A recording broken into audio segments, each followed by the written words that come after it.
Hello everyone, welcome to learners channel. पिछले videos में हमने मेजर 2 के फर्स्ट 2 सब टॉपिक्स किए थे। एक first 1.1 internationalism, meaning and evolution. उसके बाद हमने किया 1.2 international organization, concepts and objectives.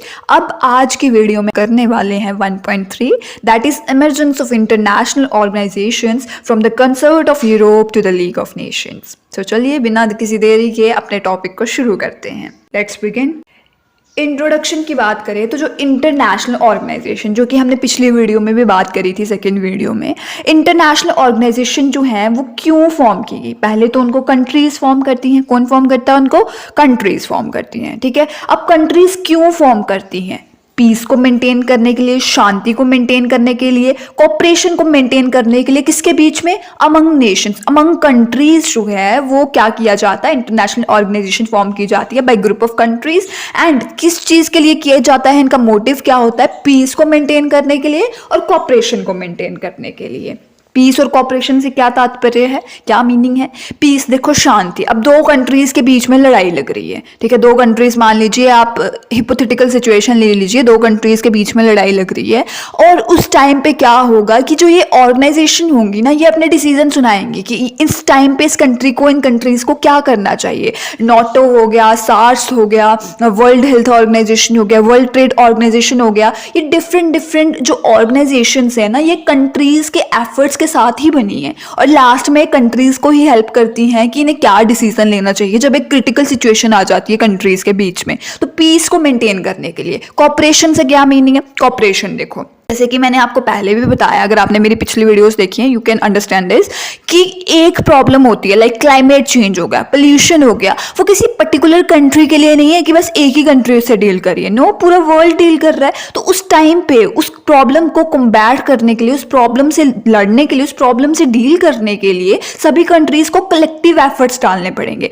एक कंट्री एफर्ट डालती रहेगी, ऐसा थोड़ी चलेगा। सारी कंट्रीज को एफर्ट डालने पड़ेंगे फॉर कॉपरेशन। अब देखो, पूरी फैमिली जो है वो अपने एक्सपेंसेस करती है, बट एक पर्सन ही कमाता रहेगा, वो थोड़ी चलेगा। एट द एंड वो पर्सन जब चला जाएगा तब किसके ऊपर डिपेंड रहेगी पूरी फैमिली? क्योंकि पर्सन्स को जो है वो कॉपरेशन करनी पड़ती है। एक फैमिली में जिस तरह कॉपरेशन की नीड होती है, उसी तरह इंटरनेशनल ऑर्गेनाइजेशन है, उनमें भी कॉपरेशन की नीड होती है कि एक प्रॉब्लम जो है वो पूरी कंट्रीज की है, ना कि सिर्फ एक कंट्री की है। तो सभी को इकट्ठे डील करना, ना कि एक कंट्री को अकेले डील करना उस प्रॉब्लम के साथ। आई होप आपने एग्जाम्पल के साथ जो था वो रिलेट कर लिया होगा। अब बहुत ज्यादा वॉर्स हुई, ठीक है, वॉर्स हुई, जैसे कि बोल सकते हो कि फर्स्ट वर्ल्ड वॉर हुई, उससे पहले भी। तो बहुत ज़्यादा वॉर्स के बाद कंट्री ने रियलाइज़ किया कि जो पीस है ना वो अचीव की जा सकती है, शांति जो है वो लाई जा सकती है। बट कैसे लाई जा सकती है वो बताओ जी। अब वो लाई जा सकती है किससे? डिस्कशन से, यूनिटी से। कि जब आप डिस्कस करोगे, जब आप यूनिटी को शो करोगे, तब जो है वो क्या हो सकता है? पीस जो है वो क्या करी जा सकती है? अचीव करी जा सकती है डिस्कशन से और यूनिटी से। जब डिस्कस करोगे, जब यूनिटी को शो करोगे, सभी कंट्री, सभी नेशन शो करेंगे, तो पीस को जो है वो अचीव किया जा सकता है। ठीक है, ये हो गया हमारा इंट्रोडक्शन का पार्ट। आई होप इतना समझ आया होगा। अब आते हैं हमारे main topic, concert of Europe के ऊपर। तो जो हमारा कंसर्ट ऑफ यूरोप है ना, वो फॉर्म हुआ था 1815 में। कब फॉर्म हुआ था? 1815 में। ठीक है, और ये फॉर्म किया गया था after Congress of Veena Congress of Veena जो है एक ऑर्गेनाइजेशन थी, उसके बाद जो था 1815 में इसको फॉर्म किया गया था, कंसर्ट ऑफ यूरोप को। अब इसमें जो थी ना वो हमारी मेन पावर्स थी। मेन पावर्स कौन सी थी? ब्रिटेन, ऑस्ट्रिया, रशिया, प्रूशिया, और इसके बीच में बाद में फ्रांस भी आया। तो कौन कौन सी मेन पावर्स थी हमारी इसमें? ब्रिटेन, ऑस्ट्रिया, रशिया, प्रूशिया, और उसके बाद में क्या आया? फ्रांस भी आया। अब देखो, कोई भी ऑर्गेनाइजेशन जो है वो फॉर्म होती है ना, उसको कोई ना कोई एम होता है। ठीक है, इसी तरह इनका भी एम था कि जो पावर है ना उसको बैलेंस कर सके और फ्यूचर वॉर्स को स्टॉप कर सके। बैलेंस ऑफ पावर जो है वो आप नेक्स्ट यूनिट्स में पढ़ोगे, आई गेस मेजर 1 में है या मेजर 2 में है किसी में बैलेंस ऑफ पावर। ठीक है, मेजर 1 में आई गेस। तो बैलेंस ऑफ पावर जो है उसको मेंटेन करने के लिए, फ्यूचर वॉर्स को स्टॉप करने के लिए कंसर्ट ऑफ यूरोप को जो था वो फॉर्म किया गया था। अब इसको फॉर्म किया गया, उसके बाद जब फॉर्म करना ही कोई नेसेसरी नहीं होता, उसके बाद भी फॉर्म करना ही बस काम नहीं होता, उसके बाद भी वर्क करना जो है वो काम होता है। तो ये वर्क कैसे करता था concert of Europe? Regular meetings होती थी, डिस्कशंस होती थी। बट इसका ये था कि ये जो कंसर्ट ऑफ यूरोप था ना, ये कोई परमानेंट ऑर्गेनाइजेशन नहीं था। ये कोई भी परमानेंट ऑर्गेनाइजेशन नहीं था। तो हमने क्या क्या पढ़ा इसमें कि कंसर्ट ऑफ यूरोप जो था वो कांग्रेस ऑफ वीना के बाद जो था 1815 में फॉर्म हुआ। मेन पावर्स इसकी कौन कौन थी? ब्रिटेन, प्रूशिया, ऑस्ट्रिया, रशिया और बाद में फ्रांस भी आया। और इसका भी कुछ ना कुछ एम था। एम क्या था कि बैलेंस ऑफ पावर को मेंटेन किया जा सके। बैलेंस ऑफ पावर को आप पढ़ोगे, मैंने वीडियो डाल दिया, अगर आपने नहीं देखी आप देख सकते हो उस वीडियो को। बैलेंस ऑफ पावर का आपको अच्छे से समझ आ जाएगा कि बैलेंस ऑफ पावर से क्या तात्पर्य है, क्या मीनिंग है पॉलिटिकल साइंस में, ठीक है। और फ्यूचर वॉर्स को स्टॉप करने के लिए कंसर्ट ऑफ यूरोप को जो था वो फॉर्म किया गया था। अब ये वर्क कैसे करता था? रेगुलर मीटिंग्स होती थी, डिस्कशंस होती थी, बट इसका ये फंडा था कि ये परमानेंट ऑर्गेनाइजेशन नहीं थी। आई होप इतना क्लियर है, ठीक है। अब ये फेल्ड क्यों हुआ? जो कंसर्ट ऑफ यूरोप था ये फेल्ड क्यों हुआ? क्योंकि ये सिर्फ ना यूरोप तक ही लिमिटेड था। ये कहाँ तक लिमिटेड था? सिर्फ यूरोप तक। और ना ये फ्यूचर वॉर्स को स्टॉप नहीं कर पाया। जो कंसर्ट ऑफ यूरोप था वो फ्यूचर वॉर्स को स्टॉप नहीं कर पाया। कब फॉर्म हुआ था? अभी हमने डिस्कस किया था, ये फॉर्म हुआ था 1815 में। तो ये फ्यूचर वॉर्स को स्टॉप नहीं कर पाया, इसलिए ये फेल्ड हो गया। क्योंकि फर्स्ट तो ये लिमिटेड था यूरोप तक ही, यूरोप तक, जैसे कि ये ब्रिटेन, ऑस्ट्रिया, प्रूशिया, रशिया और फ्रांस, इन सब कंट्रीज तक ही लिमिटेड था। बाकी कंट्रीज तक जैसे कि नॉर्थ कोरिया, साउथ कोरिया, इन कंट्रीज तक जो था वो एक्सपैंड नहीं था। तो ये फेल्ड हो गया। कंसर्ट ऑफ यूरोप जो था वो दो रीजन से फेल्ड हुआ। एक तो ये सिर्फ यूरोप तक लिमिटेड था और दूसरा ये फ्यूचर वॉर्स को क्या नहीं कर पाया? स्टॉप नहीं कर पाया। कंसर्ट ऑफ यूरोप का क्लियर हो गया। अब आते हैं हमारे लीग ऑफ नेशन पे, ठीक है। अब लीग ऑफ नेशन का क्या है कि वर्ल्ड वॉर फर्स्ट जो मैंने अभी आपको बताया था, ठीक है, वर्ल्ड वॉर फर्स्ट जो है वो 1914 में शुरू हुई। 1914 में शुरू हुई और 1918 के अराउंड जो थी वो थोड़ी स्टॉप हुई। और इसकी वजह से क्या हुआ? बहुत ज़्यादा लाइफ का लॉस हो गया, प्रॉपर्टी का लॉस हो गया लोगों का, ठीक है। लीग ऑफ नेशन से इसका क्या मीनिंग है आप बताते हैं। नेशंस ने रियलाइज किया कि कोई ना कोई परमानेंट इंटरनेशनल बॉडी चाहिए। जो कंसर्ट ऑफ यूरोप था वो 1914 में खत्म हो गया था ना, आई एम राइट, वो 1914 में खत्म हो गया था। तो उस टाइम पे वो क्या था? वो टेम्परेरी ऑर्गेनाइजेशन था, वो ये परमानेंट ऑर्गेनाइजेशन नहीं था concert of Europe.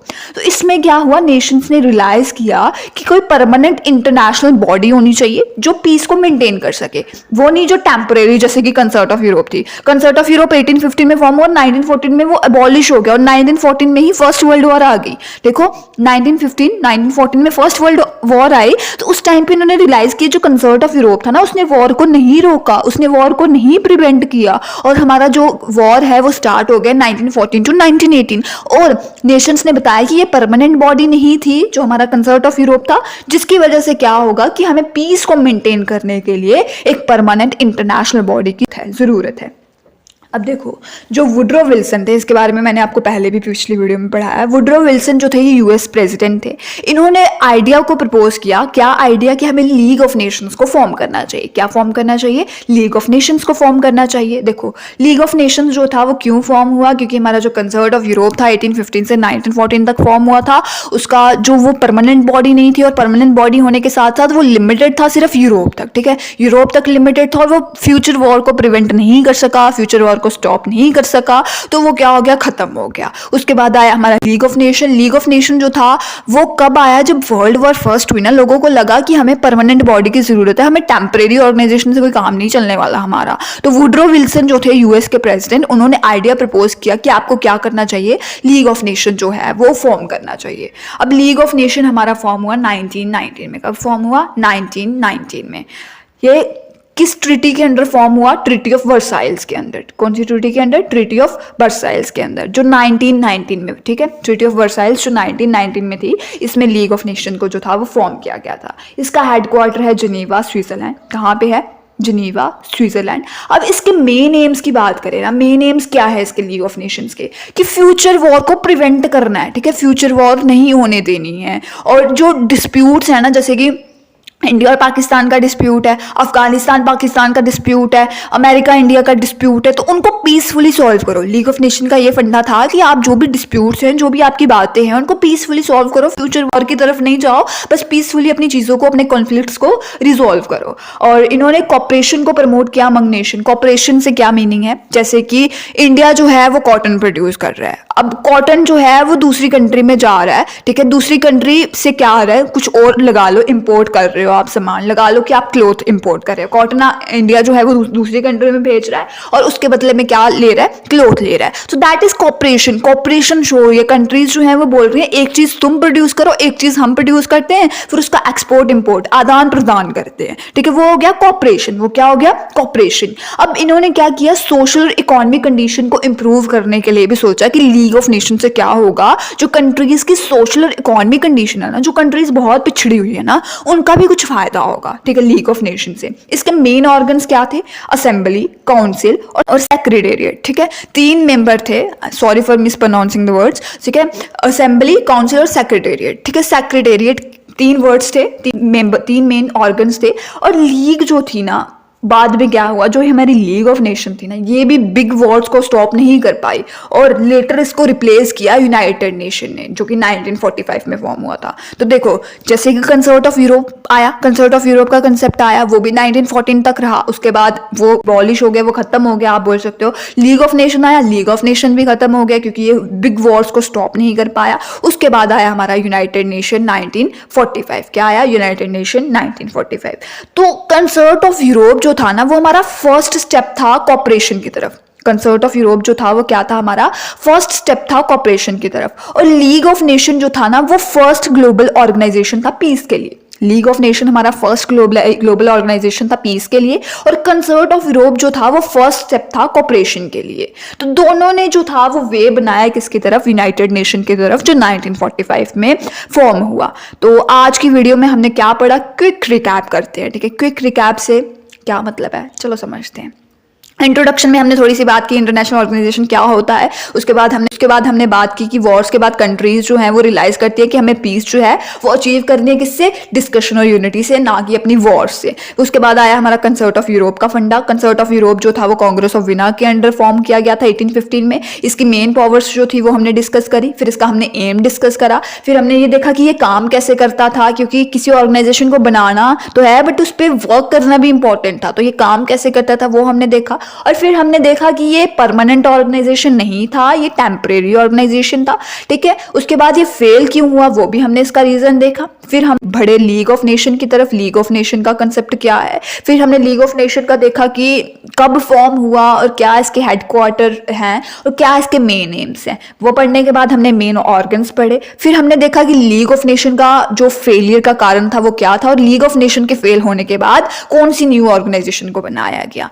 So that was all about our emergence of international organization from the concert of Europe to the League of Nations. If you like this video, please subscribe and share our channel for more updates. And also, अगर आपको major 2 की कोई भी video चाहिए, major 2, major 1, major 3, major 4, ठीक है, और minor वालों को तो मेजर 1 जो है वही है, ठीक है, कोई भी वीडियो चाहिए, you can see our playlist. हमने पूरी वीडियोस डाली हुई हैं प्लेलिस्ट में for your studies, for your major political science. If you find this video helpful, please like and subscribe and also share with your friend, they can find these videos helpful for their exams. Thank you.